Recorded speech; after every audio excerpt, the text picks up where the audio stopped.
जीतने वाले लोग और हारने वाले लोग में अंतर होता है।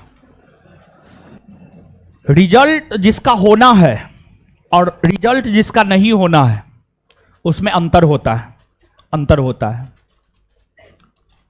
जिसका रिजल्ट होना है उसके सोचने का तरीका अलग होता है, जिसका रिजल्ट नहीं होना है उसके सोचने का तरीका अलग होता है। जिसका रिजल्ट होना है वो पहले सोचता है तब बोलता है, और जिसका रिजल्ट नहीं होना है वह पहले बोलता है बाद में सोचता है। यह अंतर होता है सफल और असफल लोग में।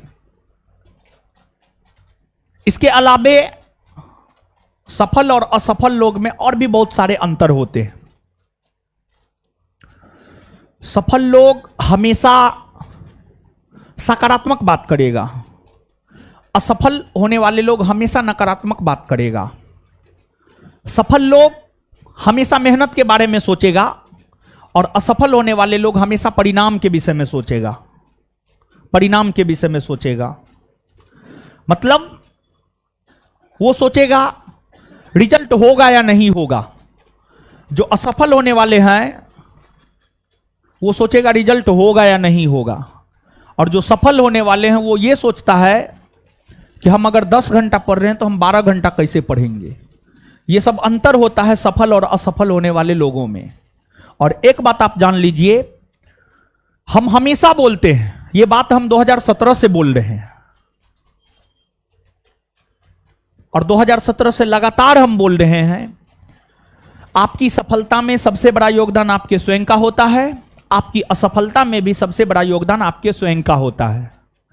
अगर आप सफल होंगे तो उसमें भी सबसे बड़ा योगदान आपके स्वयं का है, और अगर आप असफल भी होंगे तो उसमें भी सबसे बड़ा योगदान आपके स्वयं का है। अगर रिजल्ट टीचर के ऊपर डिपेंड करता तो एक ही टीचर से पढ़ने वाले सभी लोग सफल हो जाते हैं। तो रिजल्ट कभी भी टीचर के ऊपर डिपेंड नहीं करता है।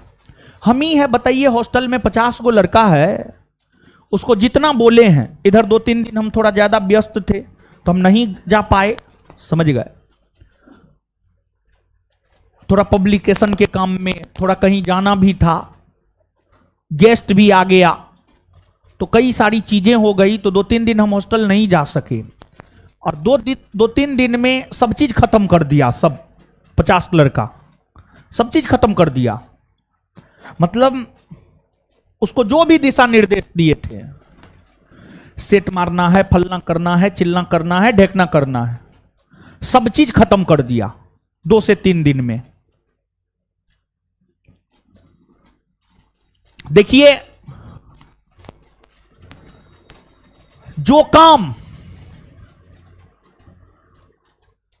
असफल लोग करते हैं वो काम करना छोड़ दीजिए, आप सफल हो जाइएगा। असफल होने वाले लोग सुबह में देर से उठेगा, असफल होने वाले लोग सुबह में देर से उठेगा, सफल होने वाले लोग सुबह में सवेरे उठेगा।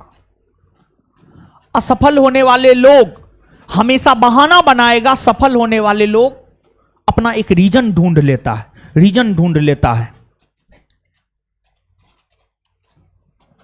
असफल होने वाले लोग रेगुलर क्लास नहीं कर सकता है, उसमें रेगुलरिटी नहीं हो सकती है, उसमें कंटिन्यूटी नहीं हो सकती है। अगर आप में रेगुलरिटी नहीं है, कंटिन्यूटी नहीं है, तो आप उसका विकास कीजिए। अगर आपको अपने जीवन में सफल होना है तो आप उसका विकास कीजिए। अगर सफल होना है तो यह सब चीज का विकास आपके भीतर होना चाहिए। और माहौल इन्वायरमेंट, आप जैसा माहौल में रहते हैं आपके सोचने का तरीका वैसा हो जाता है। आप मोटिवेटेड एटमॉस्फेयर में रहते हैं, मोटिवेटेड इन्वायरमेंट में रहते हैं, तो आपका आत्मविश्वास बढ़ा हुआ रहता है, सेल्फ कॉन्फिडेंस बढ़ा हुआ रहता है। आप नकारात्मक माहौल में होते हैं तो आप आलोचना करना सीख जाते हैं। तो माहौल बहुत कुछ डिसाइड करता है। तो आप हमेशा पॉजिटिव माहौल में रहने का प्रयास कीजिए और कभी भी रिजल्ट के बारे में सोचना ही नहीं है। रिजल्ट के बारे में कभी नहीं सोचना है। अर्जुन युद्ध करने से क्यों घबरा रहा था? अर्जुन युद्ध करने से क्यों घबरा रहा था? अर्जुन युद्ध करने से इसलिए घबरा रहा था क्योंकि अर्जुन परिणाम के विषय में सोच लिया था कि हम युद्ध लड़ेंगे तो हमारे पितामह मारे जाएंगे, हमारे भाई मारे जाएंगे, हम मारे जाएंगे। अर्जुन परिणाम के विषय में सोच लिया था, इसलिए वो युद्ध करने से डर रहे थे। और अगर अर्जुन युद्ध नहीं करता तो जितना पवित्रता से अर्जुन का नाम आज लिया जाता है, उतना पवित्रता से अर्जुन का नाम नहीं लिया जाता, उतना पवित्रता से दुर्योधन का नाम लिया जाता और अर्जुन को कायर के तौर पर लोग याद करता, कायर निकम्मा के तौर पर लोग याद करता। भगवान कृष्ण तो यही समझाए। कर्म के विषय में सोचिए, आप फल की चिंता मत कीजिए, जो होगा सो होगा। आप क्षत्रिय हैं, आपका कर्म है युद्ध करना। दुर्योधन ने अधर्म की स्थापना कर दी है। दुर्योधन छली है, कपटी है। दुर्योधन के अधर्म पर धर्म का राज स्थापित करना है, इसलिए अर्जुन युद्ध लड़ना पड़ेगा। यही बात तो समझाए हैं भगवान कृष्ण युद्ध के मैदान में, कुरुक्षेत्र के मैदान में। यह बात जानते हम सभी हैं, हर कोई जानता है। मेहनत करेंगे रिजल्ट होगा, लेकिन मेहनत हर कोई नहीं कर सकता है। सेक्रीफाइस हर कोई नहीं कर सकता, त्याग हर कोई नहीं कर सकता है, समय का सदुपयोग हर कोई नहीं कर सकता है, हर कोई मोटिवेटेड नहीं रह सकता है। हर कोई सेट बना करके अगर 50 मार्क भी आएगा, जबकि हम क्लास में बोल दिए हैं, क्लास की अगर आप बात करेंगे तो क्लास में हम ये बात बोले हैं, देखिए अपना जो सेट है, अपना जो सेट है यानी बिहार दरोगा का, बिहार दरोगा देखिए टोटल 4 बुक हम निकाले हैं। पहला क्वेश्चन बैंक है, पहला सीरीज क्वेश्चन बैंक है, दूसरा सीरीज प्रैक्टिस सेट है, तीसरा सीरीज भी प्रैक्टिस सेट है और चौथा है करेंट। करेंट तो हम आपको दे ही दिए हैं, क्वेश्चन बैंक तो आप खरीद लिए होंगे, क्वेश्चन बैंक करवाए हैं हर बैच में। 2 प्रैक्टिस सेट बीच में आया है, प्रैक्टिस सेट पहला, सीरीज सेकेंड, प्रैक्टिस सेट दूसरा, सीरीज थर्ड। पहला प्रैक्टिस सेट तो आप सभी लोग खरीद लिए होंगे, दूसरा प्रैक्टिस सेट भी मार्केट में आ चुका है। और हम आपको बता दें, ये चारों बुक में से करंट को हटा दीजिए, करंट तो वर्तमान परीक्षा में काम आएगा। अब 2024 में जो परीक्षा होगा उसमें तो करंट काम आएगा नहीं। 3 बुक, 2 प्रैक्टिस सेट और क्वेश्चन बैंक, ये तीनों ऐसा शानदार बुक है 2025 तक बिहार दरोगा के परीक्षा में वो काम करेगा। 2025 तक मान लिया जाए आप इस बार तैयारी कर रहे हैं, खुदा ना खास्ता आपका नहीं हुआ, तो आपको कुछ नहीं करना है, वो तीनों बुक को कर लेना है और साइड से करंट कर लेना है। रिजल्ट दुनिया का कोई ताकत नहीं रोकेगा, समझ गए? देखिए हम आप लोग को भी बोले थे बिहार दरोगा first second and third batch. एक बात बताइए ईमानदारी से, हम संस्थान में प्रैक्टिस सेट बुक का 16 से 17 प्रैक्टिस सेट हो चुका है, 17 हो चुका है। और हमारे हॉस्टल का लड़का कोई 2 किया है, कोई 5 किया है, कोई 10 किया है, 10 से ज्यादा कोई नहीं किया है। एक बात बताइए, आप स्वयं सोचिए, हम पागल हैं? हमको भगवान दिमाग नहीं दिए हैं कि हम प्रैक्टिस सेट क्यों शुरू करवाएं? उसमें तो संस्थान का ही ना पैसा खर्चा हो रहा है, उसमें तो हम आपसे कोई पैसा नहीं लिए हैं कि उसमें हमको इनकम आ रहा है। हम पागल तो नहीं थे कि 2 टाइम प्रैक्टिस सेट शुरू करवाए। ईमानदारी से बताइए कितने ऐसे लोग हैं जो प्रैक्टिस सेट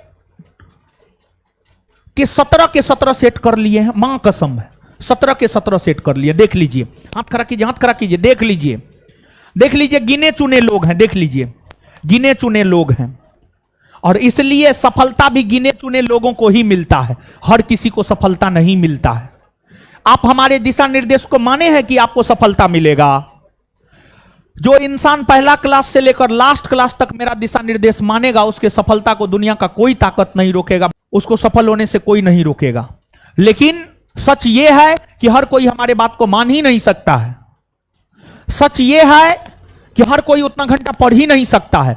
सच यह है कि हर कोई मोबाइल छोड़ ही नहीं सकता है। सच यह है कि हर कोई त्याग कर ही नहीं सकता है। सच यह है कि हर कोई 14-15 घंटा पढ़ ही नहीं सकता है। बस यही है कि आपका रिजल्ट नहीं होगा। और आप ही में से, आप ही के साथ पढ़ने वाले अनेकों लोगों का रिजल्ट होगा। अगर चीजों को फॉलो किए होंगे अच्छे से, निश्चित तौर पे रिजल्ट होगा। लिख करके दे सकते हैं, पहला क्लास से लास्ट क्लास तक मेरा फॉलो कीजिए, हम लिख करके दे सकते हैं। स्टंप पेपर लाइए 1000 का, हम लिख करके दे सकते हैं। दुनिया का कोई ताकत आपको मेरिट में आने से नहीं रोकेगा। उतना हम करवाते हैं, इस आधार पर हम आपको बोल रहे हैं। लेकिन बात काहे मानना है? इधर मुंह मारना है, उधर मुंह मारना है, हल्का हल्का सेट बनाना है। बनाते रहिए, करते रहिए। जीवन भर अकबरे बाबर में लटके रहना है, लटके रहिए। अरे कम से कम सेट मारते, कम से कम 17 सेट गुजर जाता आज तक में। 1700 क्वेश्चन आपके नजरों के सामने से गुजर जाता। उसका आंसर जो है विजेता जी टिक करवा रहे हैं, बतला रहे हैं। कम से कम 1700 क्वेश्चन तो आपके नजरों के सामने से गुजरता। 1700 क्वेश्चन का मतलब आप समझते हैं? पटना में अनेकों विद्यार्थी, हम आपको बता देंगे, पिछले 5 साल से उसको 1700 क्वेश्चन तक याद नहीं है। अनेकों एग्जाम्पल है हमारे नजर में। आप भी उसी में से एक है जो नहीं कर रहे हैं, आप भी उसी में से एक हैं। काहे 5 वर्षीय 10 वर्षीय योजना लगता है आपको सफल होने में? सबसे बड़ा रीजन यही है कि आप दोष किसी और को देते हैं, आप अपना दोषी स्वयं है। अगर आप असफल होते हैं तो आप अपना दोषी स्वयं है। अगर आप सफल होते हैं तो उसमें भी सबसे बड़ा योगदान आपके स्वयं का है। समझ गए?